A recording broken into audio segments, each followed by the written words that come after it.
김건희 여사가 계속해서 얼굴 안 보이고 있지 않습니까? 네. 언제까지 이 상황이 계속된다고 보십니까? 언제까지 될까요? 저는 상당 기간 동안에 얼굴 비추기는 매우 어렵지 않나라는 생각을 합니다. 그래요? 왜냐하면 지금 윤석열 대통령이 총선 대패했습니다. 네. 대패 이후에도 지지율이 급전직하하고 있어요.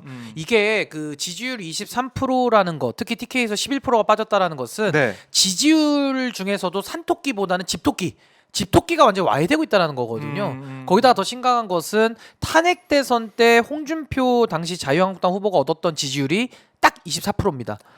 그러니까 24%라는 것은 정말 알짜배기 지지자들만 남았다라는 굉장히 위험한 신호인데요. 네. 지금 지난주 갤럽에서도 우리가 알 수 있듯이 내부 지지층 집토끼들이 지금 무너져 내리고 있어요. 그렇다면 이것을 이번 주 다음 주가 지나가면서 이 위기를 극복해내지 못하면은 이제는 탄핵 때 받았던 그 알짜 지지마저도 이제 깨지고 있다. 그럼 만약에 이게 10%대로 내려간다고 생각해 보십시오. 네. 여기서부터 진짜 탄핵 국면입니다. 탄핵을 안 할 수가 없어요. 제가 볼 때는 전체 국민 지지율이 10%로 떨어졌다. 네. 국정 운영을 못 합니다. 이제는요 어떤 사람도 자리에 앉힐 수가 없고요. 대통령이지만 허수아비고 네. 어떠한 정책도 집행할 수 없습니다. 그리고 더 심각한 문제는 내부에서 검토되던 내용들이 밖으로 다 새나오기 때문에 그리고 그동안에 윤석열 정부가 잘못해온 것들이 많잖아요. 네. 이게 이제 내부 고발 형태로 다 나오는 겁니다. 그럼 더 이상 이제 수습 불가로 빠지면서 네. 저 윤석열 대통령은 직을 더 유지할 수 없는 그런 상황으로 빠져들 것이다 라는 생각이 좀 듭니다. 그러니까 갤럽 조사마저도 23%까지 내려가니까 그날 오후에 윤 대통령이 이재명 대표한테 전화했잖아요. 급해서 전화했죠. 바로 우리 지금 만나. 바로 전화 넣은 거죠. 바로. 근데 너 바로 못 만나고 그러니까 일주일 더 지나서 네. 뭐 이번 주 초긴 하지만 어쨌든 지난주에는 못 만났어요. 못 만나서 이번에 만나고 있는데 갤럽이 24%. 지금 오늘 리얼미터도 30.2%. 21개월 만에 최저치. 이거 굉장히 심각한 겁니다. 리얼미터 맞아. 그렇죠. 심각하다. 근데 이게 뭐 갤럽도 지금 20% 초반으로 더 떨어진다. 아니면 10% 정말 간다. 이러면 정말 끝나는 지금 상황으로 보시면요 간다. 보수 내부 카톡방들 같은데 보시면요 다 양분돼 있어요. 보수가 양분됐다는 게 무슨 말이냐면 네. 윤석열 한동훈이라는 과거 권력과 미래 권력으로 나눠서 지금 계속 싸우고 있는 겁니다. 이게 굉장히 심각한 지점이고 네. 앞으로 이제 전당대회 하잖아요. 아무것도 문제를 지적하거나 개선하거나 하지 않고 네. 바로 그냥 당권 다툼으로 가니까 이것도 또 하나의 불안 요소인 겁니다. 아하. 물론 윤석열 대통령이 네. 당 대표를 만들 힘은 없어요. 지금은. 그렇지만 누구를 못되게 만들 힘은 있거든요. 그럼 그런 것들이 당내 역학관계 속에서 네. 윤석열 대통령을 더 코너로 몰 것이다 라는 생각이 들고 저는 박근혜 대통령과 윤석열 대통령의 아주 근본적인 차이가 있습니다. 어떤 그게 거요? 뭐냐면은 박근혜 대통령은 그래도 박정희 대통령으로 시작되는 네. 이 보수의 뿌리가 있는 사람이에요.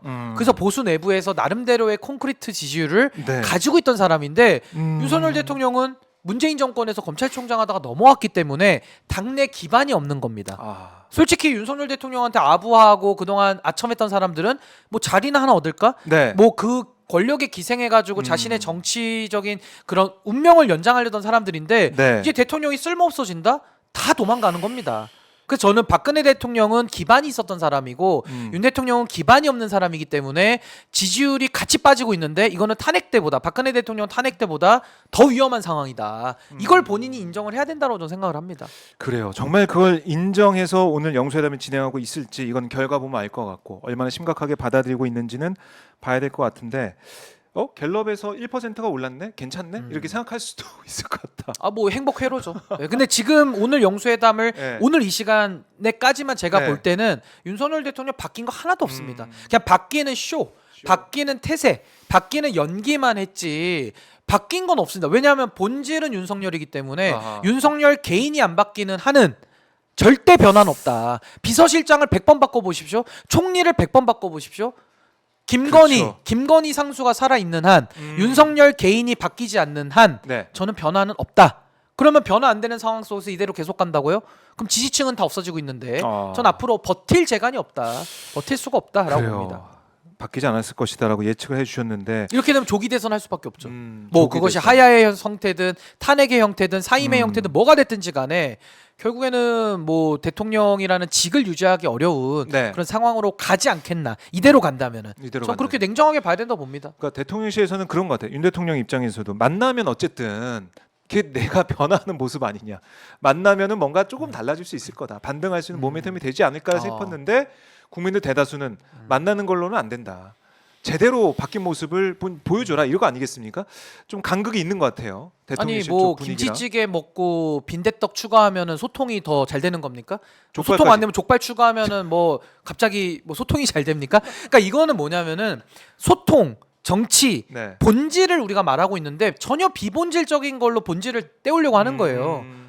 본질은 뭐냐? 윤석열 대통령이 바뀌어야 되는 겁니다. 그럼 바뀌는 네. 것이 말로 바뀌는 게 아니라 김건희 문제 처리하고 그 비선 처리하고 그리고 본인에 대해서는 특검 최수근 아, 상명 특검 특검. 받아들이면 바뀌는 거예요. 그렇죠. 근데 그걸로. 안 받아들이니까 이게 힘들게 하는 거거든요. 그러니까 김치찌개, 족발, 빈대떡 얘기할 게 아니라 받아들이면 되는 거죠. 아니 그냥. 김치찌개에 라면 사리 넣어도 안 바뀝니다. 사리를 넣고 떡사리를 넣어도 안 바뀌는 거예요. 아 김치찌개 백날 먹으면 뭐 합니까? 본질이 안 바뀌는데 그렇죠. 최수근 상병 특검과 김치찌개랑은 아무 상관이 없어요. 김치찌개를 안 먹어도 특검을 할 수 있는 거고 김치찌개를 먹어도 특검을 할 수 있는 거거든요. 그러니까 그렇죠. 본질이 아닌 걸 가지고 자꾸 본질을 대체하려고 하니까 음. 문제가 안 풀린다. 비서실장도요. 정진석 비서실장이 무슨 실권이 있습니까? 없어요. 그리고 당대표? 국민의힘에서 당대표 누가 돼도 관심이 있습니까? 아 누군가 하겠죠. 그렇죠. 아무 관심 없습니다. 왜? 네. 윤석열 대통령이 공간을 열어주지 않고 본인이 끝까지 고집부리는 한은 안 되는 겁니다. 그러니까 지금도 긴 얘기를 제가 설명드렸지만은 최수근 상병 특검에 대해서 대통령의 입장 네. 그것만 확인하면 그것만 끝날 확인하면 일이다. 예, 어려운 일은 아닙니다, 아. 사실은.